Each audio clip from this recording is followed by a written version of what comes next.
So we have Lewis. He's our VP of operations. He is wonderful and my best friend, even though he probably doesn't agree. Oh And then yeah. we also have Jason Caine here today. He is one of our wonderful customers, but he's not really going to talk about that today. We're just going to yap about project profitability. And he is a systems architect and senior engineer at CCP Tech. So thank you for joining us today, Jason. We love that. And of Thanks for course, having me. we are here for this live stream called um, How to Price Projects So They Are Profitable. So hooray, we're going to get into that. But first, we're going to talk about our fun facts, and they are going to have nothing to do with anything we are talking about No. today. But we're just going to say them really quickly, and then we're going to get into the good discussion. So, Mine's kind of long though. Is that okay? no, it's not okay. I'm just kidding. Okay. It's fine. Cool. All right. So I'll let you, I'll get it warmed up, Jason. So I know a couple webinars ago, I told a really depressing fun fact, which Colleen scolded me for. And I have like one path of books I'm on right now that's super depressing. So I'm not going to do that, but I'll go my other direction right now, the other rabbit hole. So Gavin Newsom has a new memoir out, so I read that and then learned about the Gettys, which I didn't really know about. Do you guys know about the Gettys, the Getty family? No. Getty's Paul Getty in the 50s, 60s was the wealthiest man in I think the world. And so I was like, who? I've never heard about these people. Yeah, yeah. Um, came up like early 1900s and in oil, but he really made his money in the 50s when he gambled on no man's land, which is a large tract of land in between Saudi Arabia and Qatar. And Tim's on here from Oklahoma City, so he probably knows the name because Getty's, I think they started in Oklahoma City in oil and took a bet and paid Saudi Arabia for like half, like a 60-year lease on half the land, and was like, I'll pay you a bunch of like $18 million or something like that, and then said I'll also pay you $1 million a year, no matter what, and I'll also pay you like 30, 50, 55 cents a barrel or something. And everyone was like, this guy's crazy. Like there's no oil out there. He has no idea what he's doing, but he actually was ahead of his time and looked at science. And it took like 4 years and he had to ultimately invest, I think, like $600 million in infrastructure. But ultimately, yeah, but ultimately, as everybody now knows, found a ton of oil out there, had a 60-year lease on it, and that just took him Wow. away. Yeah. He made his money back. He made his money back and some. Yeah. Oh, that was enlightening, Lewis. Thank you so much. Right? Yes. Thanks. Yeah, very Jason, cool. how are you going to follow that one up? I'm gonna try. I mean, mine is way less exciting, but way more practical. So Okay, I good. like to cook. So my fun fact is that aside from burning, which you can obviously do with anything you cook, you actually cannot overcook a mushroom. That's Wow. a fantastic fun fact. That's way better than mine. Doesn't matter how long you saute it for, as long as you don't have the heat up too high. You can put it in a stew pot, whatever. A mushroom will reach a certain consistency and then not change. Really? Wow. I love that. Did That's anyone else know that? that's extremely helpful. Because I also like to cook. Jason, I know this. We talk about. He's got a really cool like ham slicer too. Um, and it took me until like 6 months ago. I was like, wait a second, why do I cook vegetables so long? Like you can eat vegetables raw. So I always cook my vegetables on the like I always not cook them as long, but on mushrooms I can go as long as I want. Yep. Oh, Wow. I I'm mean, gonna most test that. chefs usually prepare them last, but you actually can't overcook a mushroom. So, and I'm hmm. sure there's exceptions. There might be like specific kinds of mushrooms that maybe could be overcooked, but Hmm. generally, mushrooms as a species, as a fungus, because of their cell structure, they don't overcook. That's a fantastic fun fact. That's so awesome. You know what else is awesome? Profitable projects. Good transition. Yes, I agree. Yeah. Absolutely. So let's get into it. Why don't we start a little more foundational? So why do you guys think it's so difficult to price a project well when you're scoping it?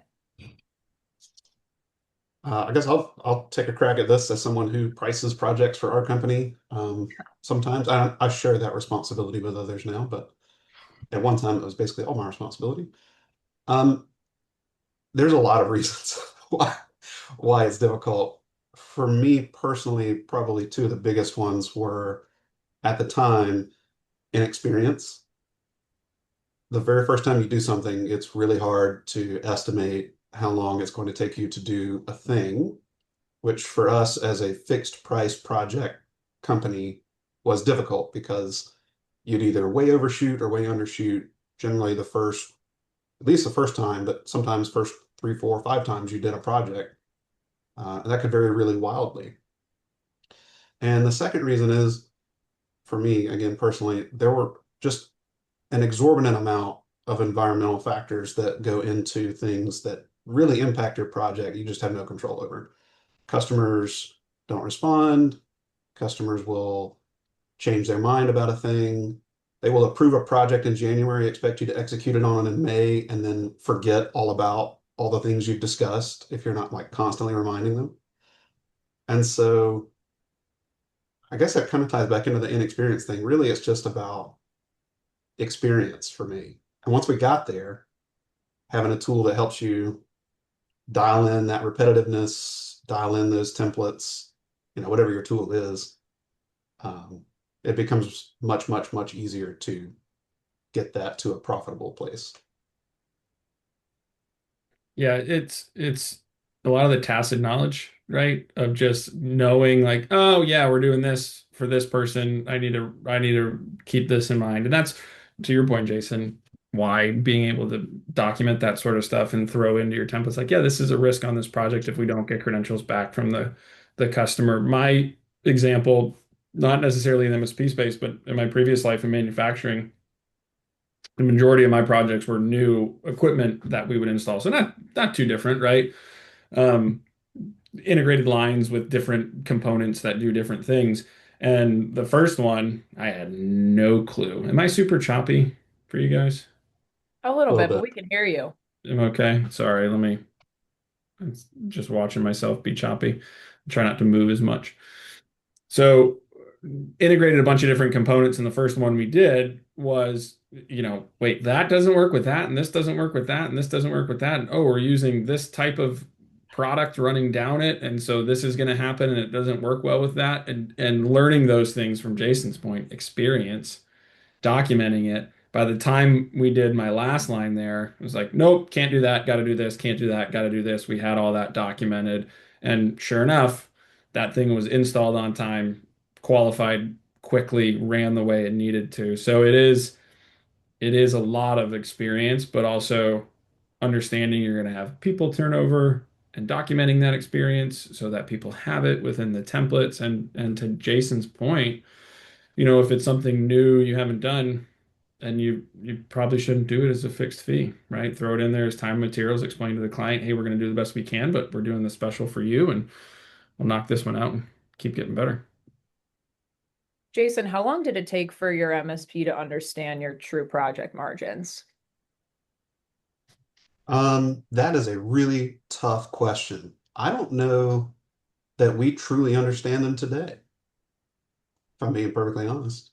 Why We have not? a good idea, right? Obviously, we are making money doing projects, but I think it's really hard to figure out how profitable they actually are.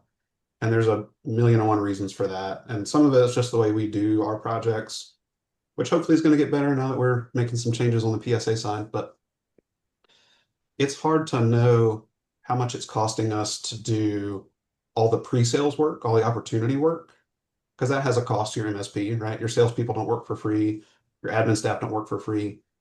I think for us, that's probably the hardest thing to really dial in.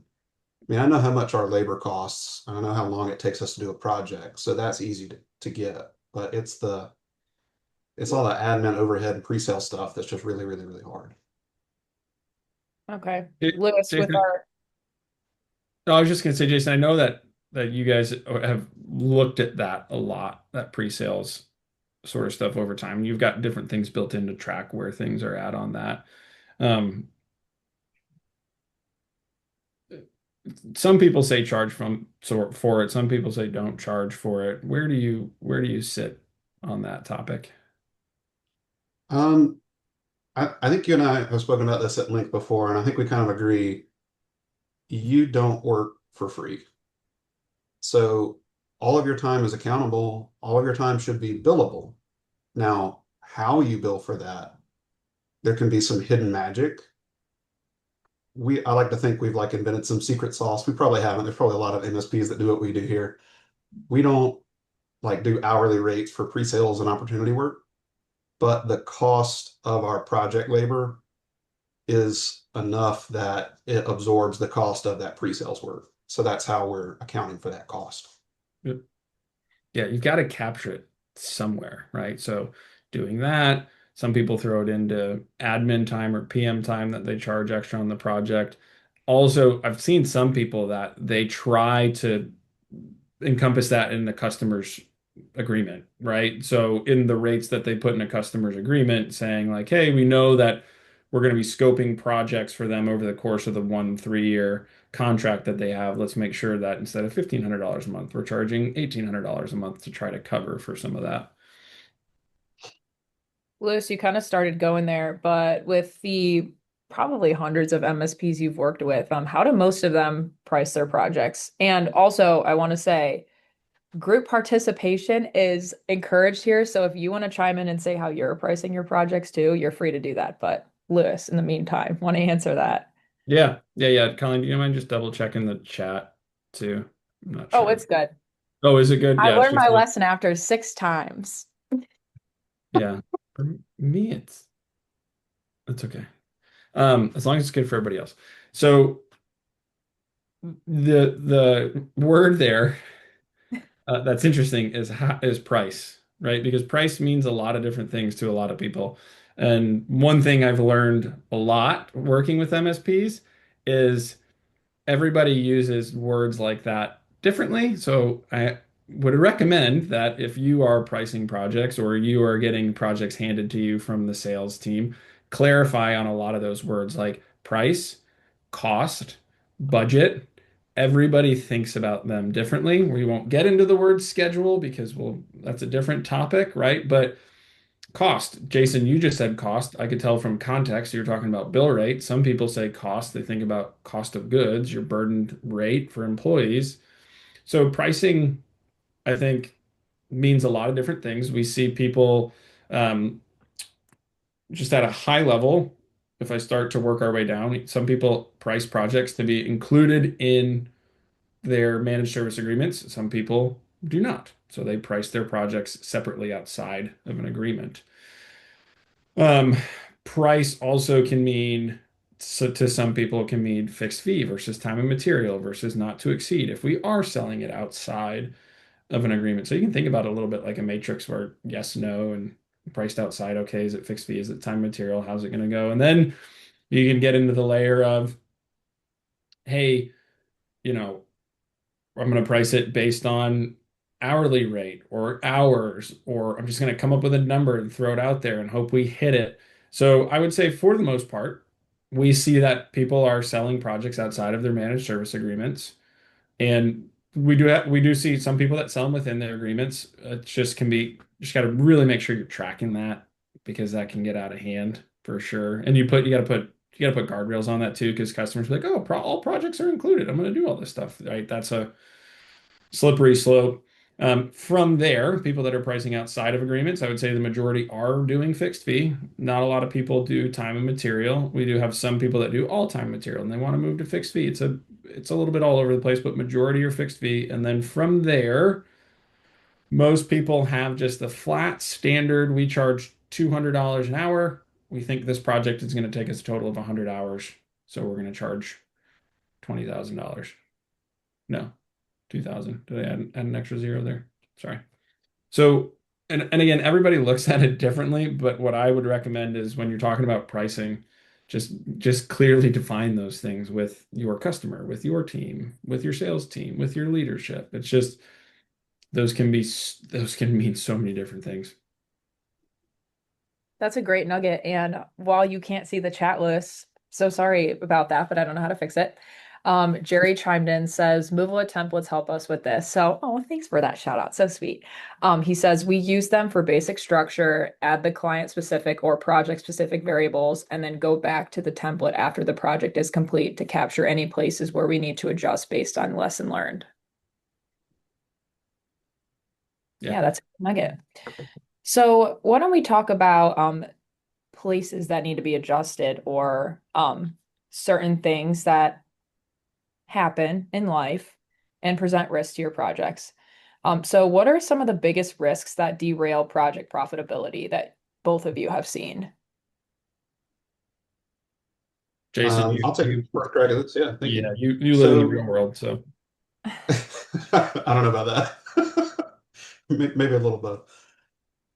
For our projects, and we still struggle with this today. We've come a long way. We still struggle with this today. But I think the biggest impact is scope creep. So we're constantly finding out like we need to better clarify this in the initial scope because there's some ambiguity here. The customer assumed it included all this extra work, and we assumed it didn't. You want to do right by your customers. These are long-term investments. You're not just trying to make money off this one project. You want to repeat projects and do good work and have a good partnership. So usually when there's a discrepancy, sometimes you can talk it out, meet in the middle. Sometimes you just have to eat that cost. Sometimes it's a negligible cost. Maybe it's a hour work, not a big deal. Maybe it's like 20 hours of work, and that's a huge deal. So scope creep, I think, is one of the biggest things. It's the hardest thing. No matter how good your scope gets defined in the beginning, and we've gotten to the point where we have like 2 pages of like assumptions and scope and all this stuff, and like here's what happens if our assumption doesn't align with what you thought, and it's still not perfect. We're still not there, but we've come a long way, and that's helped tremendously. yeah. You made said an interesting point there, Jason, about like, we're gonna not lose money, but we're gonna take this project on maybe at a lower margin to try to make the customer happy or gain the contract. And I think that that happens a lot, and that's a definitely an important tool in the toolbox for an MSP. I think where I see people mess up on that one is they don't recognize that you said it. They don't say it out loud, and they don't say it necessarily to their internal teams as well. So whoever sells the project doesn't tell operations.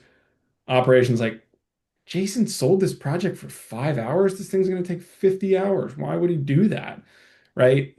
So if you are doing that, just do what Jason said and like communicate it, right? Put the assumptions in there. Let people know. Even that's a tool to the customer. Like, hey, customer, just heads up, like we're doing this because we like you.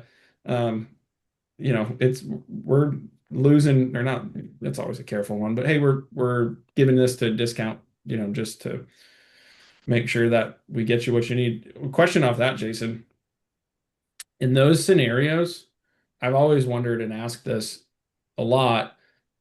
Do you do you reduce the quantity of hours or do you reduce the bill rate as you define the total amount on that project?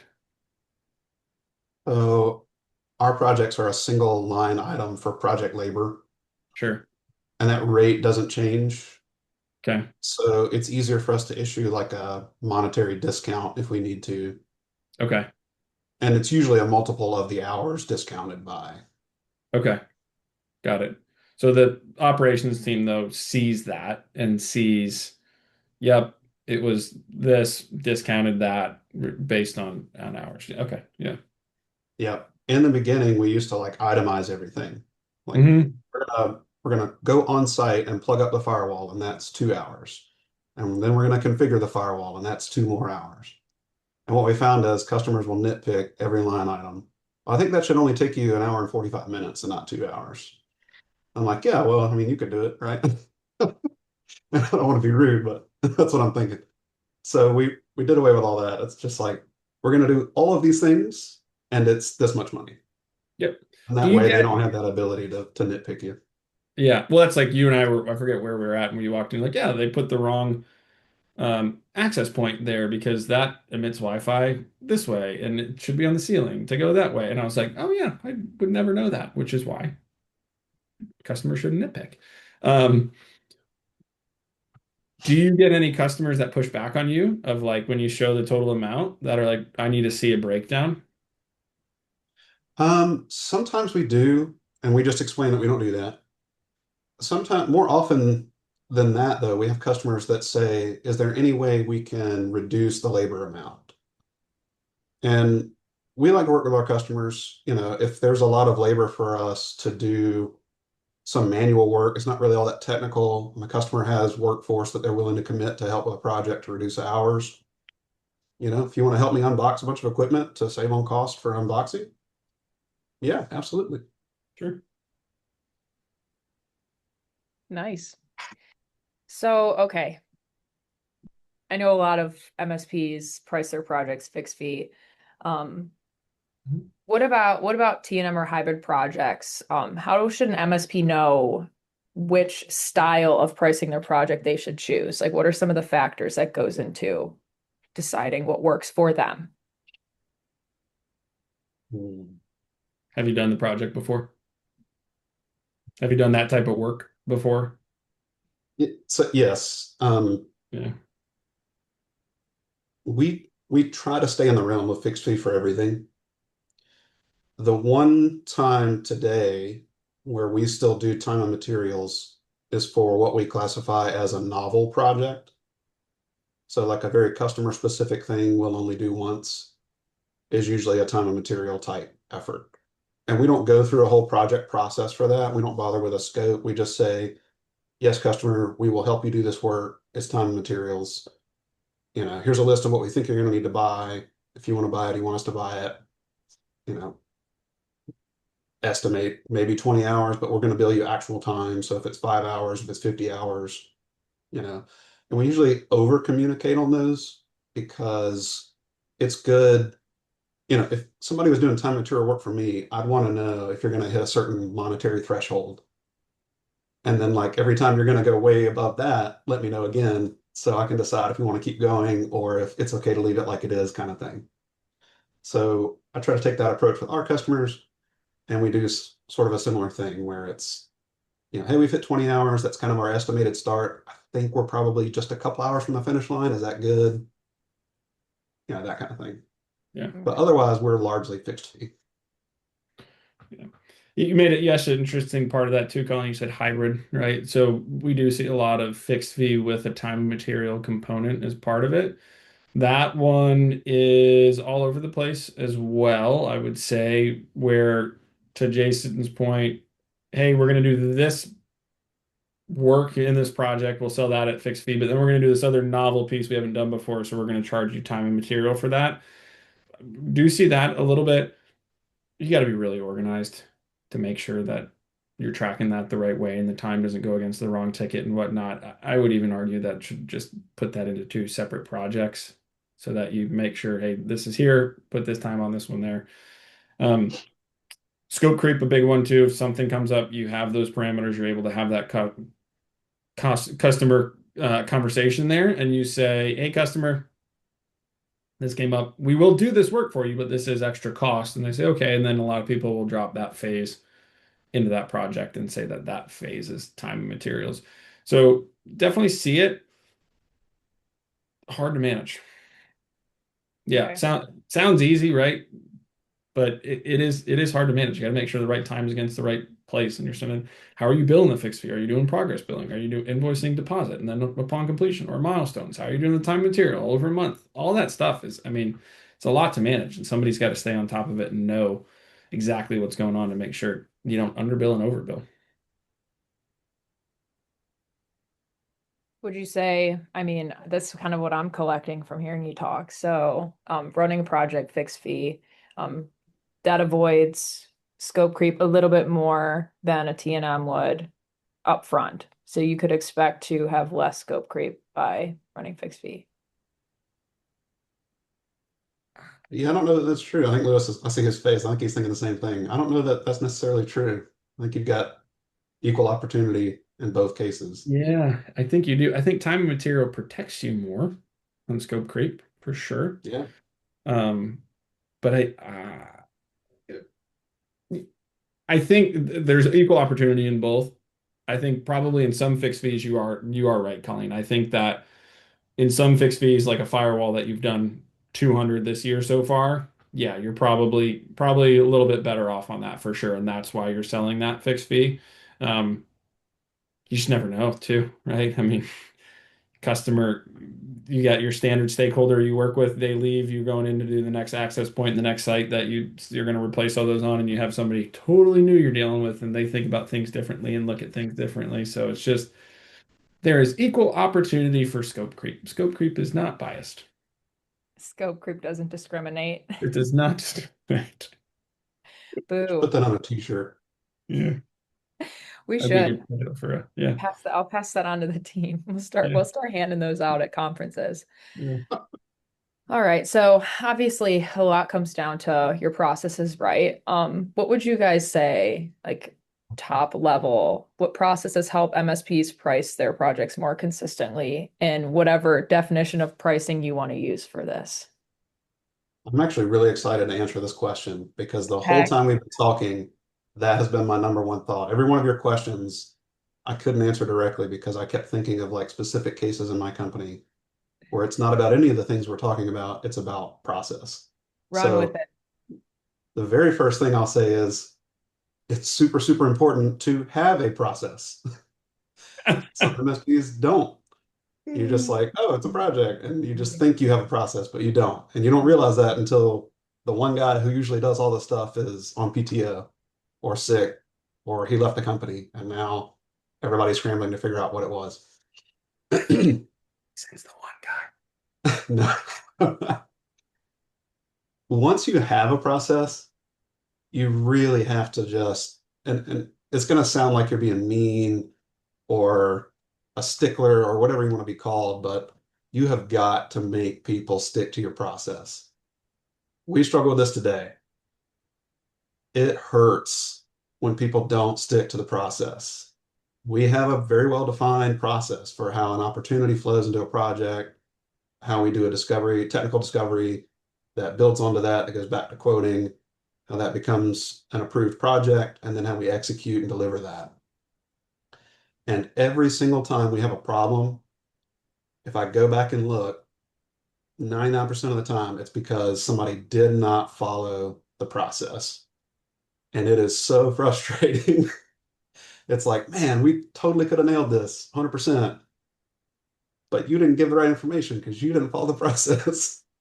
So that's my biggest, is call it a pet peeve.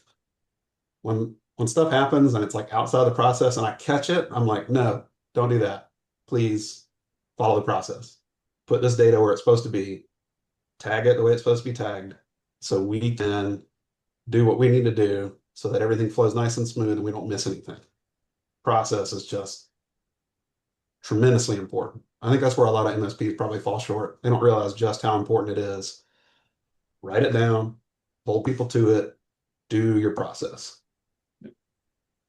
Heck That is yeah. one of the great things of the AI tools too, right? Not that they should come up with the content for the process, but helping formalize those process documents, right? Having somebody think and do that, and then you edit and go back and forth, right? There, yes, Jason, you nailed it, right? Is have a process. You talked a lot about process on the front end, super important. Jerry in the chat brought up process on the back end too. So if I were to pick one component of that whole life cycle of a project that is going to directly impact your pricing and your margin on future projects. It's your review at the end. And well, you touched on that, Jason, of saying, hey, why didn't this go the way that it needed to? Oh, we didn't do this one thing at the beginning on that project. So if you're doing anything and you're like, oh man, just this whole scoping thing, our customers are all over us. We just got to get that in there and get it done. Take the 5 minutes at the end of the project to pull in the stakeholders and pull in the engineer and pull in I even have some customers that they have somebody at their organization that at the end of a project, PM sends an introduction and says, hey, customer, I'm going to introduce you to this guy. This guy is going to review the project with you and get some, non-biased feedback of how things went. Right. So even those different types of things get somebody not part of the project. Again, that is overhead, that is time, but you spend 5 minutes and a couple $100 to review a project, say, oh, make sure next time we do this, we don't do that again. Put that in your template. Then on your next project, you apply that. You're going to protect yourself. You're going to protect that margin. That's Absolutely. good. That's good soup, Lewis. Hmm. So we got Jeremy in the chat. Oh yeah, he's sending his questions. We love to see those. He's asking, Jason, how do you handle change orders? We'll start with that one. Yeah, so going back to something we touched on earlier about scope creep and having a very well-defined scope of project from the start, especially for your fixed fee projects. Customer, we intend to do these 10 things. We're going to do them exactly as we define them. Anything outside of this is going to be considered a change order. In our project scope outline, we have a section under there for change orders that explains to the customer, if we need a change order, as soon as that's identified, we will send you over an adjustment, whether it's a credit or a debit. Maybe we needed less time to do this thing. Maybe we need more time to do this thing. Maybe we need 10 access points instead of 5, whatever it may be. That goes out. Because of our quoting system, it gets a new quote number. Our actual quoting system doesn't have a way to like do change orders. We just link that together manually. It becomes a new phase in our project. That's the change order phase of the project. It gets a little tricky if you end up with multiple change orders, like 2 or 3 multiple change order phases in the project. Let's lose track of things. But otherwise, from there, you just do the work, you execute, you close. His other question about the billing before a project is sold, I think we largely touched on earlier, but for our company, we are accommodating that in our project labor rate. So when we say a project is fixed fee, it's going to take us 20 hours. Our labor rate is such that we are covering the cost of the admin, pre-sales, opportunity time in that labor rate. Yeah. And then the last question there, and how do you convince management to give you that time, is you track that time on projects and you put it at a $0 bill rate, but your cost is still there. So you show at the end of the project, hey, here's all the extra hours. Here's how it ate into our margin. If we would have charged for this time, our margin would have been here, total would have been here, even if we covered our cost on that rather than making a profit on it, right? Show the margin difference. And I think that's another one that I talked earlier about how people define words and the word budget. People come in like, well, I need to track my budget. And I say, okay, well, how do you define budget? And 95% of people, MSPs, hours. That's it. We budgeted 20 hours. How many hours did it take to do the project? And not necessarily looking at the cost of goods on those hours and the margin associated with that as well too. So, and that one gets tricky, right? Because you share cost and this, that, or the other, but somebody's gotta be looking at that.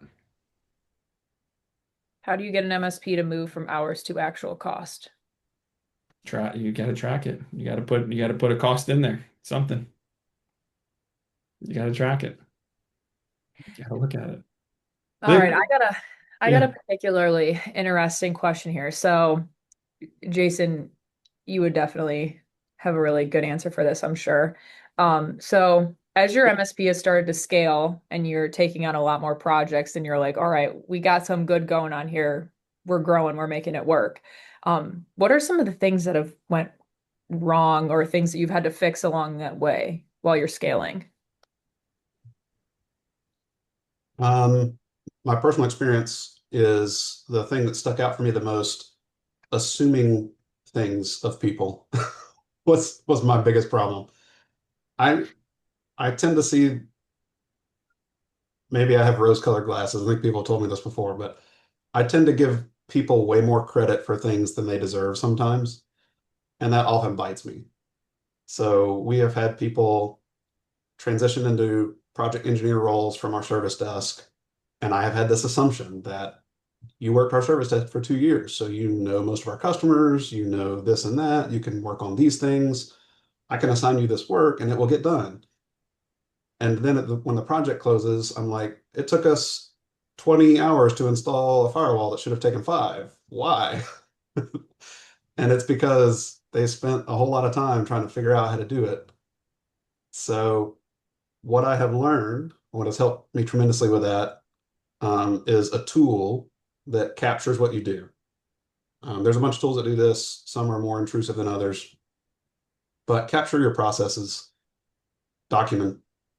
Once you can do a thing and document it well, then let other people do it for you. You got to give them the guide, and the guide has to be written in the simplest level of terms. You can't just assume they're going to see a step and know what that means. You have to like really break it down.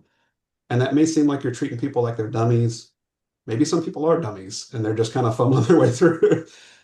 I don't think that. I think a lot of people are actually really smart, but if you've never done a thing, you've never changed the oil in your car, it's probably really daunting to think, oh, I can just go change the oil in my car. It's not that hard, but if you've never done it, you probably just like 25 bucks, let the guy down the street do it, you know. So assuming stuff is just like that bit me worse than anything. Yeah. Yeah, it's I don't know if it's getting older or if it's having a kid, but having to be super clear and direct on things is just wow. I mean, simple example. The other day, my kid's yelling from the bathroom. He's 6, right? And he's like, Dad, Dad. And I'm like, dude, I'm trying to talk to your mother, like uninterrupted for 5 minutes, maybe today. And I'm like, handle your business. And he's like, where's the toilet paper? And he's never known that the toilet paper is under the sink. Like, how would he know that? Right? I just assumed that he knew that that's where you put the backup toilet paper, but he's never run into that issue in his life before, right? So it's like being as clear and direct, and it can feel really weird doing it sometimes. You know what I mean? Like you're talking to a customer and you're asking, "Hey, how do you like how do you like you asked Colleen, like how do you price your project or how do you define budget?" Like asking simple questions like that and being direct, it can feel really weird. Once you get comfortable doing that though, you'll get a lot of clarity and a lot of answers back, right? So I can go on and on about this one, but I think Jason, you nailed it, right? Just don't assume things. You gotta have process. You gotta be super clear. Yeah, yes, Jeremy. Yeah. How do you handle your data? They have no idea. I bet you if you ask most of your clients, what's your sensitive information? What's your sensitive data that you need to be protecting? They won't know. Yep. So What's your listen, workflow for how you're exchanging that data? They have yeah, no idea. no clue. No idea. All right. So clearly defining your processes and almost being mean about how clear you're being. What else?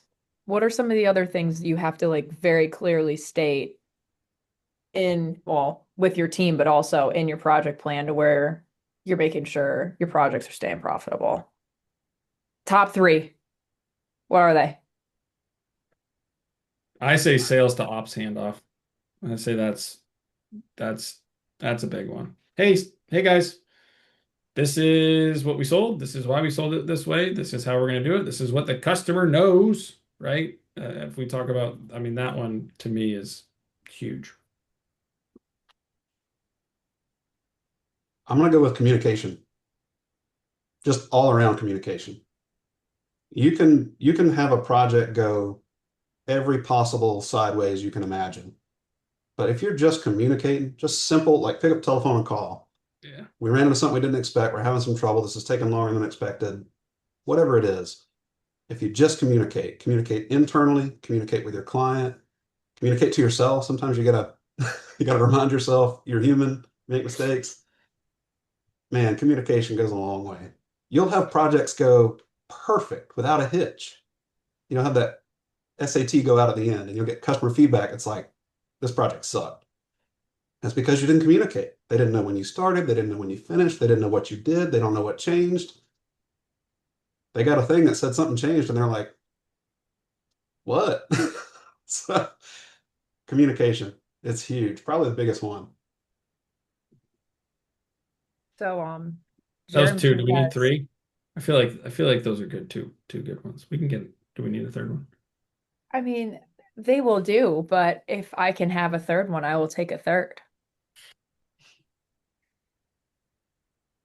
Jason, Maybe just lessons learned.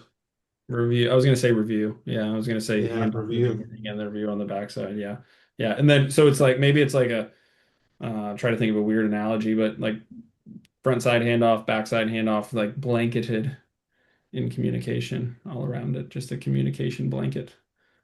Yep. Jeremy says, my favorite word in one of his comments above his scope creep number two, AI. Okay, so where would you say you're using AI to improve your project pricing today, Jason slash Lewis? What are you seeing? I'm gonna have to defer to Lewis because we don't use AI for projects at all. How do you Okay, define? Well, Oh, we use your AI inside of Moovila, but no. if that's really AI, I mean, is Carmen AI? I guess she is. yeah, she's deterministic. Yeah, so Okay, it is deterministic AI, AI. right? It's deterministic. It's not what everybody thinks of as AI today, which is generative. Um, that's a loaded question, Colleen. You just dropped a bomb with 14 minutes left there. So I Good. think the some of the automation in Moovila, again, AI is general term. We could get into it. Some of the AI in Moovila that helps with this are the template analytics, and doesn't. I mean, that's the pulling the data back into the template to say, hey, we thought it would take us this. How long did it actually take us? If we're talking in terms of generative.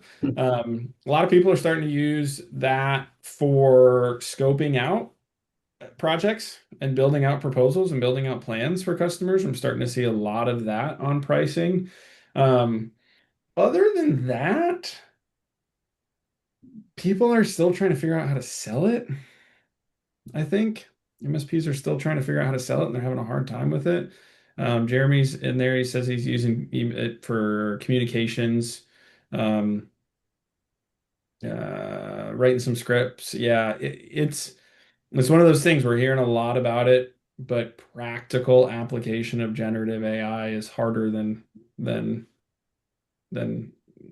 people think it is. So which parts of pricing projects should stay human then? I think anything that's going to require emotional intelligence, all those kinds of decisions, the relationship you have with the customer. I mean, AIs are getting better at like determining sentiment based on verbiage in an email, but you can't use AI to build a relationship with a person.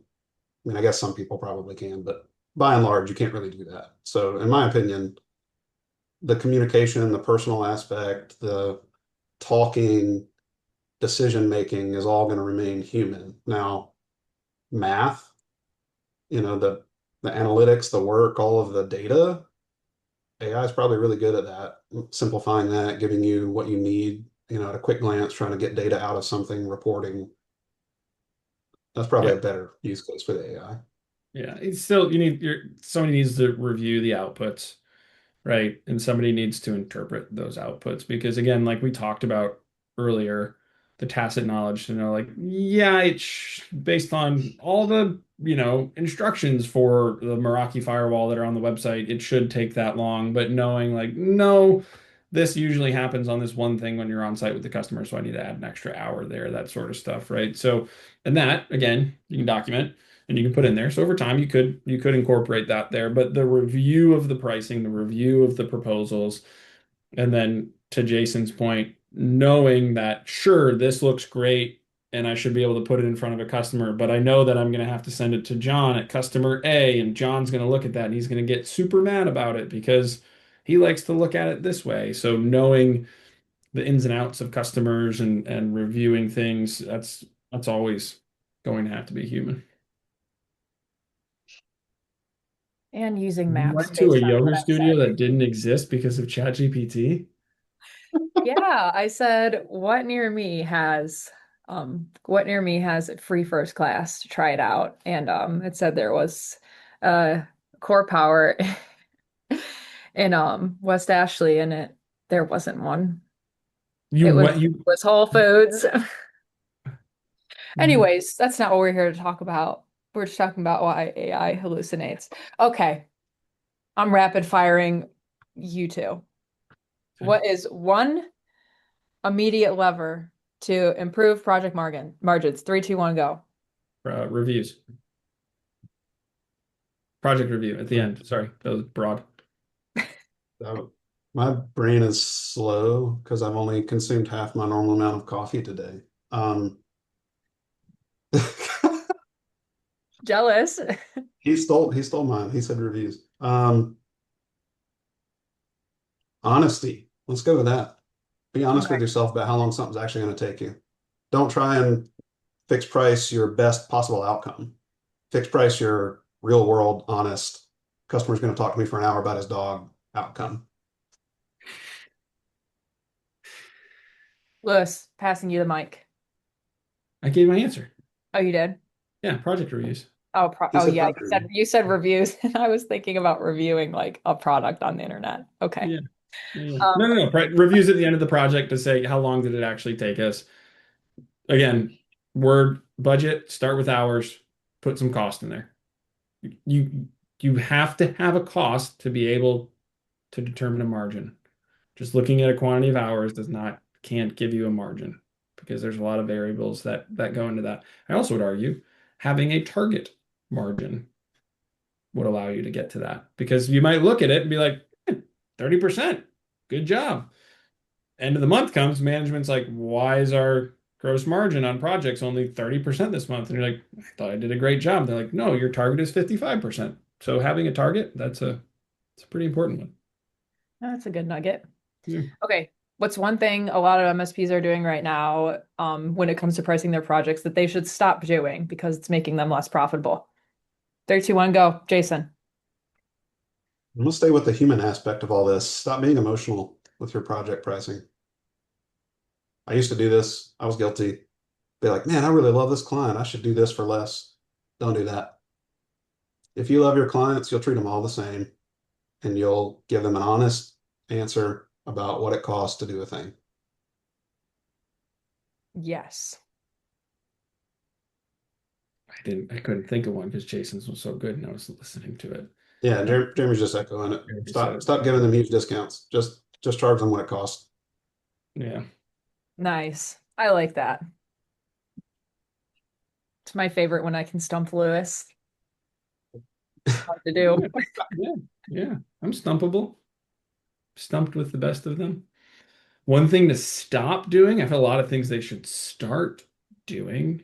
Which I'm sure is the next question. One thing to stop doing. My first thought was around communication. I don't know how to phrase it, but maybe to Jason's point, stop assuming, right?